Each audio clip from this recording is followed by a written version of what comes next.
Bon matin, chers entrepreneurs. Bon, clairement, on va se retrouver dans une situation un petit peu compliquée.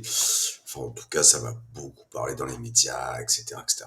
Oh mon Dieu, le gouvernement Barnier est tombé, c'est la fin du monde, pluie de grenouilles, tempête de feu, etc., etc. Fin de la cinquième. Enfin, bref, un tralala totalement délirant.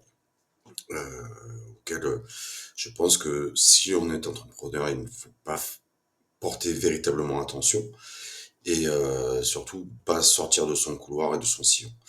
Euh, on va être clair, suite à ce globalement non-événement, il n'y a pas 36 scénarios possibles. Donc je les ai listés, hein. Soit on se retrouve avec, enfin, vous vous retrouvez, moi maintenant je suis au Monténégro, vous vous retrouvez avec un gouvernement de, on va dire, centre-gauche, hein, puisque centre droit, ça n'a pas fonctionné. Donc, bah, rien ne va changer. On va lisser l'électorat traditionnel, fonctionnaire, etc., dans le sens du poil. Rien ne va se passer. Ça tiendra ce que ça tiendra. Business as usual. Euh, on a le scénario catastrophe que tout le monde redoute, etc. C'est l'arrivée, on va dire, des frappadingues de l'extrême gauche. Alors, à mon avis, ça va durer 5 minutes, hein, le temps que les taux montent à 853 000%, que voire même plus personne ne veuille une seconde prêter à Jean Bolchevique, hein, clairement, scénario à la grecque. Ils sont arrivés en roulant des mécaniques. 15 jours plus tard, ils sont retournés chez eux la queue basse et ils ont fait ce que le FMI leur a dit. Donc bon, moi je crois pas trop à ce scénario. Enfin bon, tout peut arriver. Alors ensuite, on a le scénario euh, alliance objective ou discrète avec l'extrême droite, enfin la droite nationale, on va dire. Le terme extrême droite paraît un peu exagéré. Moi, je suis dans les Balkans. Le RN ici, on va dire, c'est un parti de gauche progressiste. Voilà, que les choses soient bien claires. Il y a quand même un léger problème dans l'arc républicain, comme on dit, c'est-à-dire que par rapport au reste du monde, il est quand même extrêmement décalé sur une idéologie de gauche qui n'a pas fait ses preuves, qui plus est. Donc voilà, enfin bon, ça c'est un petit détail, peu importe. Alors évidemment, si on se retrouve dans cette situation-là, on va voir le centre gauche qui va se rouler par terre, la gauche, extrême gauche, j'en parle même pas. Ça va être probablement un peu d'agitation dans la rue. Ce que je leur déconseille si le gouvernement est vraiment d'extrême droite, enfin ça c'est autre chose. Euh, mais quoi qu'il arrive, avec une majorité faible, ils arriveront peut-être à appliquer une partie de leur programme si la droite classique ne leur savonne pas la planche, mais bon, j'y crois pas trop. Et ensuite de ça, si c'est, on va dire, un LR ou équivalent RN compatible, là aussi ça marchera sur des œufs et de toute façon il ne passera pas grand chose. Éventuellement on peut imaginer une vague baisse des impôts, mais sans majorité, sans mandat du peuple, de toute façon, tout ça c'est un petit peu de l'air. Ce qui est intéressant plutôt, c'est, bon, bah, on est obligé un petit peu d'attendre ce soir 20h pour savoir ce que notre leader Maximo va décider, mais parlons, on va dire, du scénario de la démission. Techniquement, pour moi, il est le seul. Il est le seul qui tienne à peu près la route. Mais il y a deux façons d'aborder ce scénario. Soit une façon, on va dire, moi je considère comme stupide et dangereuse, mais enfin bon, on est quand même pas habitué à des merveilles. Ça serait celle d'une démission immédiate avec grosso modo un mois et quelques jours pour organiser une élection présidentielle. OK, élection présidentielle, mandat populaire, blablabla, bla, bla, bla, bla. N'empêche que derrière, le vainqueur, quel qu'il soit, va se traîner la même assemblée ingouvernable, la même majorité introuvable, jusqu'à juin. Autant dire que c'est quand même pas mal de temps perdu. Le deuxième scénario de départ de notre leader Maximo, c'est celui qui me paraîtrait le plus raisonnable, le plus respectueux de la population, le plus... enfin, le meilleur en tout cas, c'est une démission programmée. Dire voilà, je pars en mai, vous élisez, enfin, je pars en avril, vous élisez un président en mai, et en juin, vous élisez une nouvelle assemblée. Enfin, tout ça, moi après, faut regarder dans les détails, peu importe. Mais le principe, ça serait de, en fait, utiliser le fait qu'on ne puisse pas se débarrasser de cette assemblée avant un an pour caler les élections présidentielles et au bon moment et retrouver, on va dire, le rythme classique de la Ve République, c'est-à-dire élection du nouveau président, élection d'un nouveau parlement, très rapidement derrière.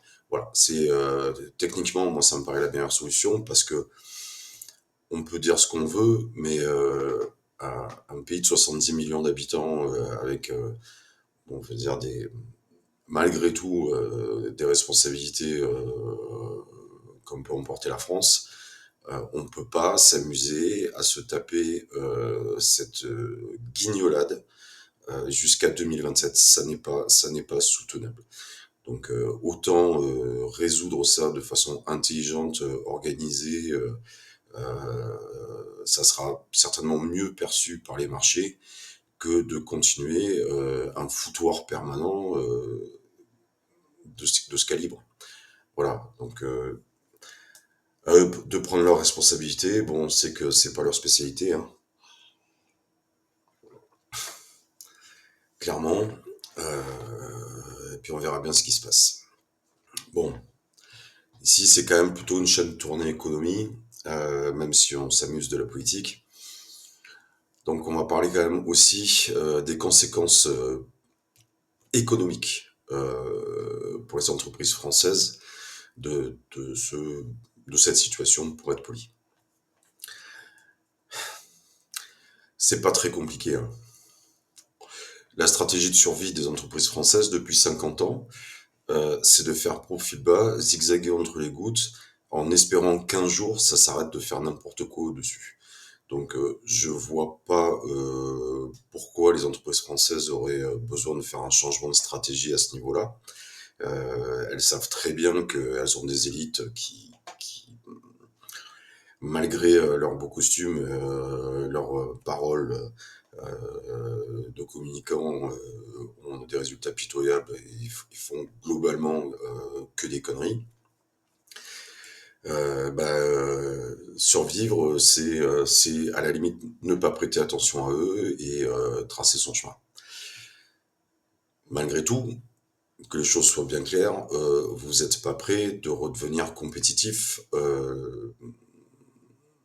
avec la, on va dire la politique fiscale de la République française qui, en plus, aujourd'hui, doit supporter le poids d'une dette qu'ils ont créée eux-mêmes et que vous payez. Ça, qu'est-ce que ça veut dire? Ça veut dire que, enfin, je vous apprends rien, hein, faut aller chercher du fric sur des marchés porteurs. Et la France, en tout cas dans les mois qui viennent et les années qui viennent, en tout cas 2025, c'est vraiment probable. La France et l'Europe, ça va pas être du tout un marché porteur. Donc, votre seule solution, elle est à l'extérieur. Alors évidemment, vous n'êtes pas compétitif dans bien des domaines, il faut vraiment être sur des niches ultra pointues, proposer des services haut de gamme pour tirer son épingle du jeu. Je sais bien que c'est pas le cas de toutes les entreprises, mais ça, c'est véritablement la seule piste pour une entreprise à explorer. C'est en gros faire du fric en exportant sur des marchés qui fonctionnent. Après, évidemment, vous avez la recherche de compétitivité, pardon, la recherche de compétitivité. Vous êtes allé vers la Chine, ça vaut ce que ça vaut. On a vu les résultats. L'Allemagne s'est plutôt tournée vers les pays de l'Est. Alors, un, c'est plus près. Deux, objectivement, aujourd'hui, je pense pas que ce soit beaucoup plus cher. Après, effectivement, suivant les volumes, les pays de l'Est vont pas être adaptés, clairement. Et vous avez donc le marché sud-américain, qui est d'abord quand même plutôt compétitif hein, en matière de salaire. Je discutais cet été avec un client digital nomade qui est brésilien. Grosso modo, le différentiel de salaire entre un ingénieur informatique brésilien et un ingénieur informatique européen, c'est 6 fois. Voilà. En tout cas, en pouvoir d'achat, c'est 6 fois. Euh, Ça laisse quand même certaines perspectives. Vous avez donc, puisque moi c'est quand même le pays que je promeux le plus pour tout un ensemble de raisons, l'Argentine qui dispose de boîtes de sous-traitance en informatique qui tiennent la route. Il faut savoir que des boîtes comme EA, donc EA c'est FIFA, Battlefield, c'est une major du gaming, elle, elle délocalise une partie de sa production en Argentine. L'Argentine, c'est aussi des types qui savent faire des choses matérielles. Il faut savoir que, par exemple, Ferrari, bah, il y a des pièces de moteur qui sont fabriquées en Argentine. Stellantis aussi. Il y a donc aussi un tissu industriel qui est clairement compétitif, une compétitivité qui va augmenter avec l'ensemble de réformes qui sont menées par le gouvernement Milley. Donc il y a probablement des choses à faire là-bas, des choses à explorer. Moi j'y vais là en janvier, j'espère avoir une vision plus claire des choses, plus précise, et il y aura, enfin, je vous en parlerai à ce moment-là. Ou alors vous pouvez décider finalement de, si c'est possible, de délocaliser complètement votre business, vous barrer de cette situation. Moi, c'est ce que j'ai fait. Euh, et aller de l'avant en disant, bon, bah, en attendant que ce pays décide d'arrêter ces dérives, bah, je vais voir ailleurs si l'herbe est plus verte. Et honnêtement, oui, oui. Il y a pas mal d'endroits où c'est beaucoup plus vert, contrairement à ce qu'on vous raconte. Voilà, donc je vous dis pas ce que vous avez à faire, vous êtes des entrepreneurs, vous connaissez votre business mieux que moi, mais objectivement, ne vous laissez pas abattre, vous avez l'habitude, allez de l'avant, et puis de toute façon, que vous ayez Michel Sapin, Tartampion au gouvernement, ils ont pas la queue d'une idée, ils y connaissent rien en économie, même ce qu'ils prétendent être, c'est-à-dire des hommes d'État, bah, ils savent pas gérer un État. Ça fait quand même un moment qu'on a une preuve. Donc voilà, passez au-dessus. Et je vous souhaite bon courage en attendant euh, la prise de parole de votre président, qui personnellement n'a jamais été le mien et étant parti de France, j'espère ne le sera jamais. Voilà, je vous souhaite une excellente journée. Je vous avoue que je me suis levé très très tôt pour faire un article en espagnol pour Horizontes Europeos et, euh, et que j'ai passé surtout une partie de la nuit à écouter déblatérer tous les commentateurs, à rechercher, essayer de faire une synthèse pour vous. Et, euh, et voilà, j'ai rien d'autre à dire. Je vous souhaite une bonne journée. Je vais aller couper du bois pour ma cheminée et probablement me balader dans cette magnifique ville de Bar au Monténégro, dans laquelle j'habite aujourd'hui. Voilà, à très bientôt, au revoir.